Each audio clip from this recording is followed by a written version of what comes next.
তারপর এই যে এই টুলসটা আছে ইরেজার, আমরা আগেও চিনি, এই যে এটাকে ইরেজার বলে। তো এখান থেকে ইরেজারটা নিব, ঠিক আছে। তারপর নিব এখানে ব্রাশ ইরেজারের, এই যে অপশন গুলো আছে, যে প্রথমে ইরেজার নেওয়ার পর এখানে তোমাকে ব্রাশ নিতে হবে, ঠিক আছে। তো ব্রাশটা ধরো না নিলাম এখান থেকে 19 নম্বর ব্রাশটা, বুঝতে পারছো। অপাসিটি ফ্লো কত রাখবে, 100 করে থাকবে, এটাও 100 এটাও 100, ঠিক আছে। আর এটা যদি তোমার টিক করা থাকে তাহলে টিকটাকে সরাই দিতে হবে। কেন সরাতে হবে আমি বলছি একটু পরে, ঠিক আছে।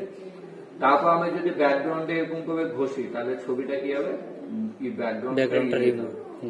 এবার ইরেজারটা দেখো, ইরেজারের যে ব্রাশটা আছে ওটা দেখা যাচ্ছে না। কেন দেখা যাচ্ছে না, কারণ কিবোর্ডে ক্যাপস লকটা অন আছে। যদি এটা অন থাকে তাহলে ব্রাশটা তোমার যত বড় বা যত ছোটই থাক না কেন দেখা যাবে না, বুঝতে পারলো। তো আমি ক্যাপস লকটাকে অফ রাখবো, তাহলে ব্রাশটাকে কি হবে, দেখা যাবে। আর যদি তুমি ধরো ব্রাশটাকে যদি একটু বড় ছোট করতে চাও তাহলে এই যে থার্ড ব্র্যাকেট ওপেন ক্লোজ আছে, ক্লোজ দিয়ে ব্রাশটা বড় হবে আর ওপেন দিয়ে ছোট হবে, বুঝতে পারছো। তাহলে আমরা প্রথমে কি বললাম, যে একটা ছবি নিয়ে ব্যাকগ্রাউন্ডটাকে আনলক করে নিব, তারপর এখান থেকে ইরেজার টুল নিব, এখানে ইরেজারের ব্রাশ 19 নম্বর আপাতত নিতে বললাম, অপাসিটি ফ্লো 100 রাখবো, আর এটা যদি টিক থাকে টিকটাকে সরাই দিব। আর কিবোর্ডের কিছু কাজের মধ্যে প্রথম কাজ হচ্ছে ক্যাপস লক অফ করা থাকবে, আর এই ব্র্যাকেট দিয়ে ব্রাশটাকে বড় ছোট করতে হবে। তাহলে বড় সাইজের ব্রাশ থাকলে কি হবে, ব্যাকগ্রাউন্ডটা তাড়াতাড়ি মোছা যাবে অনেকটা জায়গা নিয়ে, আর ছোট সাইজের ইরেজার থাকলে কম সময় লাগবে। বুঝলাম এটাকে। এবার যদি এর সাইড গুলোকে ভালো করে আমি মুছতে চাই তাহলে কি করতে হবে বলো তো, তাহলে ছবিটাকে একটু জুম করতে হবে, মানে বড় করতে হবে। কিভাবে জুম হবে, এটাকে আগে ম্যাক্সিমাইজ করবো, পেজটাকে ফটোশপে যেটা ম্যাক্সিমাইজ, এই যে মিনিমাইজ ম্যাক্সিমাইজ ফটোশপে, এটাও ফটোশপে মিনিমাইজ ম্যাক্সিমাইজ। তো ম্যাক্সিমাইজ করলাম, কন্ট্রোল প্লাস প্রেস করবা জুম করার জন্য, কন্ট্রোল চেপে প্লাস, আর মাইনাস করবা জুমটাকে সরানোর জন্য, ঠিক আছে। তো কন্ট্রোল প্লাস করে জুম করে দিলাম, এবার একটু ব্রাশটাকে ছোট করে দিলাম, ঠিক আছে।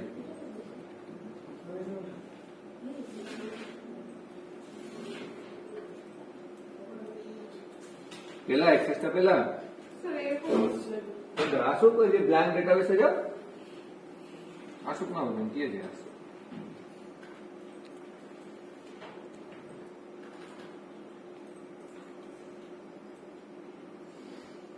এই যে দেখো ছবি মুছতে মুছতে দাঁড়া ছবিটা মুছে গেল, হতেই পাবে। তো এই যে যেটা টিকটাকে সবাইকে বলছিলাম, ওই ইরেজার টু হিস্ট্রিতে টিক দিয়ে এটার মধ্যে যখন ঘষে দিবা আবার মোছা অংশটা কি হবে, ব্যাক চলে আসবে। আবার তুমি এটাকে সবাই দিয়ে আবার নর্মাল ভাবে এটাকে বুঝতে পারবে।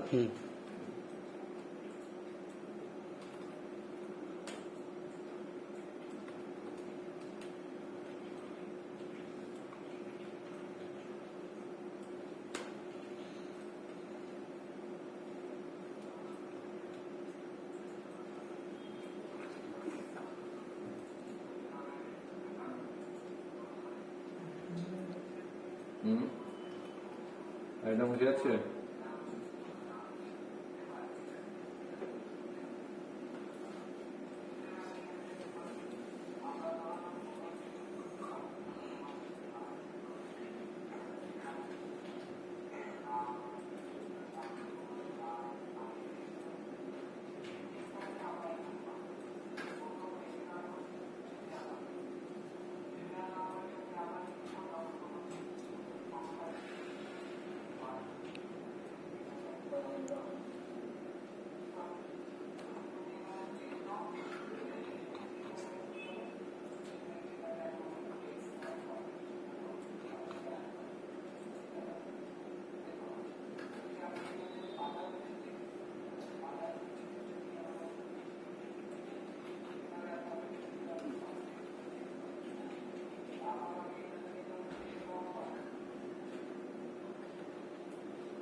কন্ট্রোল মাইনাস করলে জুমটা সবে, তাই না? কি হলো স্যার, কমপ্লিট আসছে সিরিজটি। এবার আমরা কি করব, এটাকে ম্যাক্সিমাইজটাকে ছোট করে ফাইল ওপেন করে আরেকটা ছবি নিব, ঠিক আছে। ধরে নাও যে ব্যাকগ্রাউন্ডটা আমি বসাবো ছবিটাকে,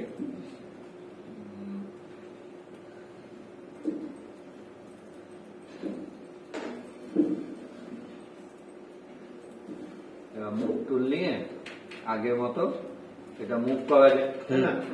এটার মধ্যে চেপে ডাইরেক্ট এই ছবিটাকে এখান থেকে এখানে নিয়ে, ঠিক আছে, বুঝতে পারলে?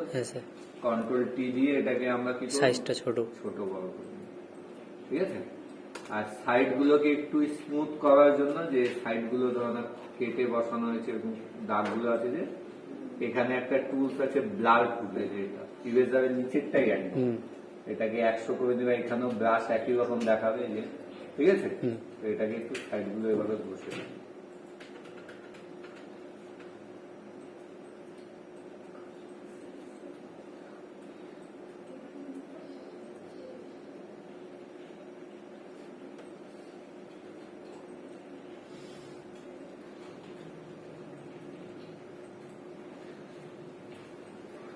তাহলে এরকম করে আমরা কোন ছবির ব্যাকগ্রাউন্ডটাকে চেঞ্জ করতে পারি, ঠিক আছে।